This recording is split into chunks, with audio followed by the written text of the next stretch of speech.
Hello everyone, welcome back. Today I'm going to be practicing some point shooting with my Polymer 80 G43. Point shooting, a lot of times people would call it reflexive shooting. I always just learned that point shooting. In order to develop the skill, right, what I usually recommend to people is come out, point shoot the gun, then match up your sights, right?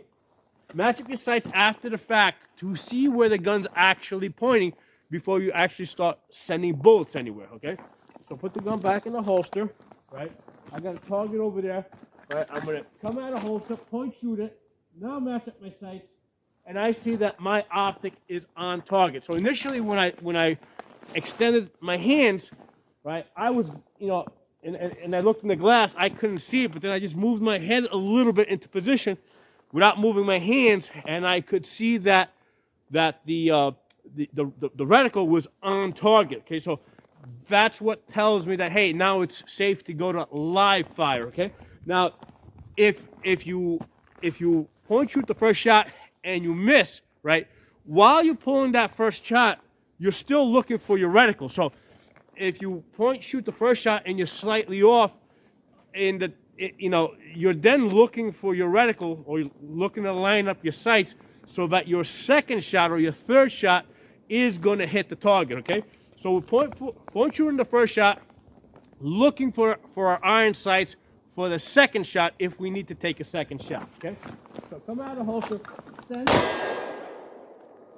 I didn't see my reticle at that point. I just point shot it, bullet went on target, right? Again, that just comes with a lot of practice, right? Where I can come out of holster, point shoot it. That time, I was off for the first shot, off for the second shot.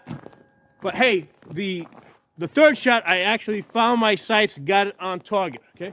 So let's do this again. So that time I didn't see my reticle. I was just able to get it on target. Now, what I also recommend and what I do is practice doing this one-handed in an awkward position, because we always practice drawing from the holster like that, right? But what about if you come out like that, right? Can you point shoot one-handed? Because that's a very realistic type of situation, especially if you're in a situation where you're trying to grab, get your balance, or you're holding on to something, or you're trying to push somebody back while dealing with a threat, or moving your child out of the way, or your wife out of the way while you're dealing with a threat. So you also have to be able to point shoot the gun one-handed, which now requires a lot more practice.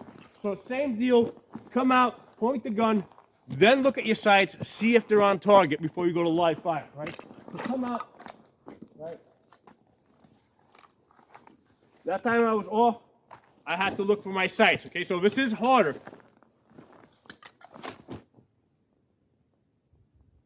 All right, there we go. So that time, pointed my hand at it.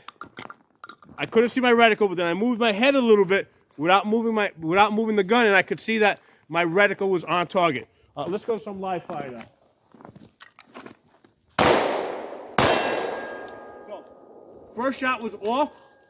Second shot, by the time I got to the second shot, I had time to line up my sights and take that second shot.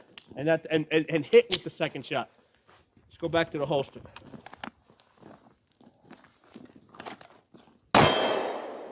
So again, that time, no sights on target. I couldn't find the reticle. I didn't see the reticle. Just extended my arm to the target. And the way I do is when I come out, I punch out. So I don't come out and come up like this, or like that. I come out and I punch straight, same way like if we're gonna fight, right? Punch straight to the target, right? So when I punch straight to the target, right? And then by punching straight out, it increases the chance that because it's a natural thing, pointing at things, you're doing it all your life. You can point at the target, wherever you point your finger, that's where you're pointing, right? So same concept here. Same deal. No sights on target, just point shooting it. And then you can take this a step further by adding a little movement, right? So now, situation where you're moving to cover, but you gotta put some fire downrange. Like let's say you got incoming fire. You see a threat there, right? First thing you look is, you got incoming fire. You look in the background, make sure that there's, I mean, that's where I'd be more concerned with. What's behind my target? Once you are secure, you feel safe that there's nothing behind your target. One option might be to send bullets that to the threat while you're moving to cover. Okay, so adding some movement. So that time I was moving, no sights on target, just by pointing my arm at the target, able to hit the target on the move. Okay, and again, the key to this is punching. You're punching straight out. You're punching straight out, which the natural thing is to get on target. Okay, so same thing, coming out. So first shot, missed. It was close, but missed. Second shot, I was able to find my reticle, get it on target. So what I'm doing is I'm using the first shot. The first shot's basically suppression fire. In this case, the way it worked out is the first shot was suppression fire to allow me to get on target. Let's do a tactical reload here. Yep. I knew I was down in 1 or 2. Yep. Okay, gun set. All right, same deal. We're practicing moving, point shooting, and then if need be, if we miss, take that second shot, okay?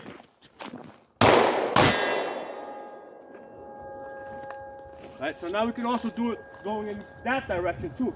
Coming up. So again, same deal. That time, I just threw my arm at the target, right? Just like I'm punching it, right? The other thing is, also practice this left hand. I don't have a lefty holster on right now, but you want to open the arm. Practice this lefty, okay? The lefty I'm not quite as good. Let's practice this again. Come out.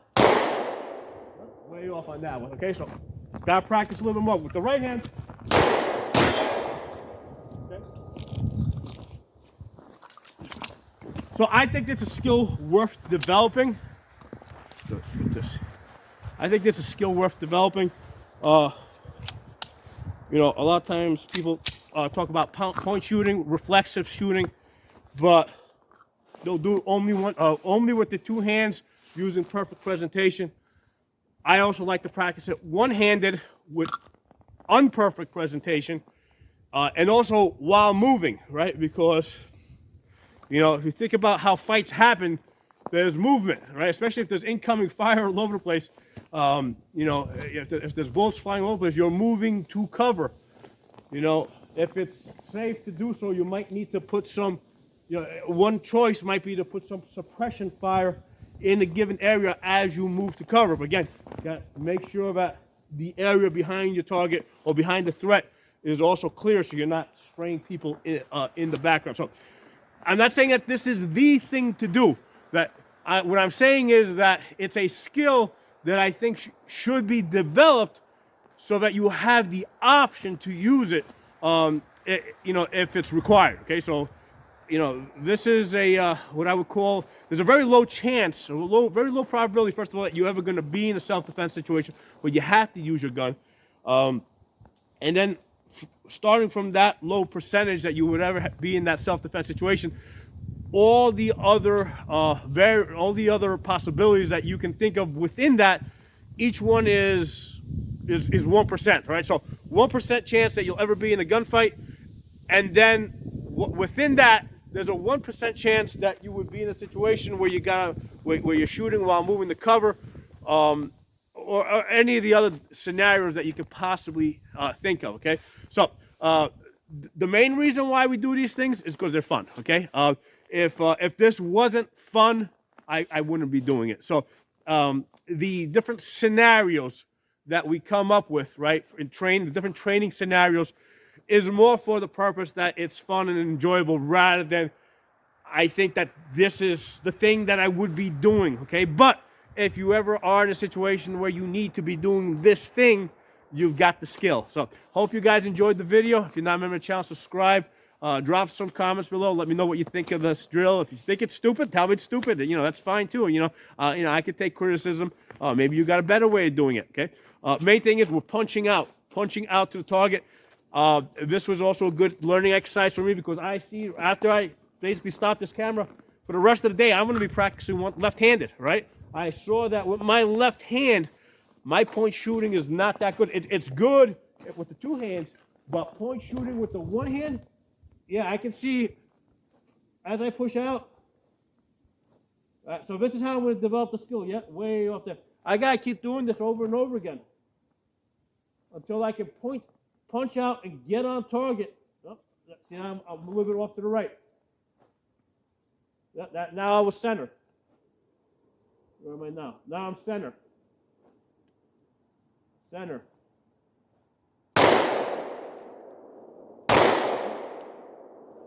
I gotta get better with my left hand. So, you know, the good thing here is that I know I'm not the best at everything. I know I gotta improve. That's why I keep practicing. So, you know, that's a good way, I think, to approach your training. Don't go into your training thinking that you have to be the best or that you have to impress anybody. You know, go into it thinking that, you know, you're not good at a lot of things, and you're gonna try to get better at them, right? So, I'll talk to you guys all soon. Subscribe if you're not a member of the channel. All right, guys, I'm practicing my lefty shooting, lefty reflexive shooting. As you guys saw in the prior video, I was not too happy with my lefty shooting. So basically, I'm just practicing going in and out, finding that target.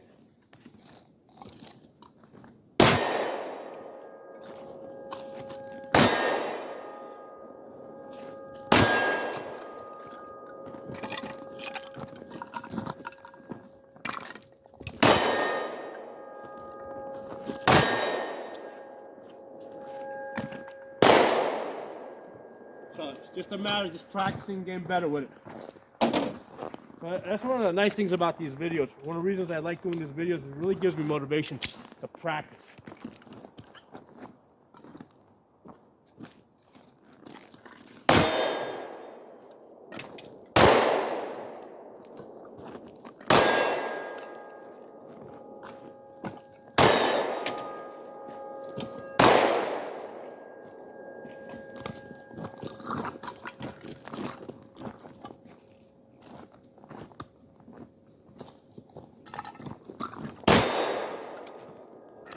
So it's definitely something I need to work on some more.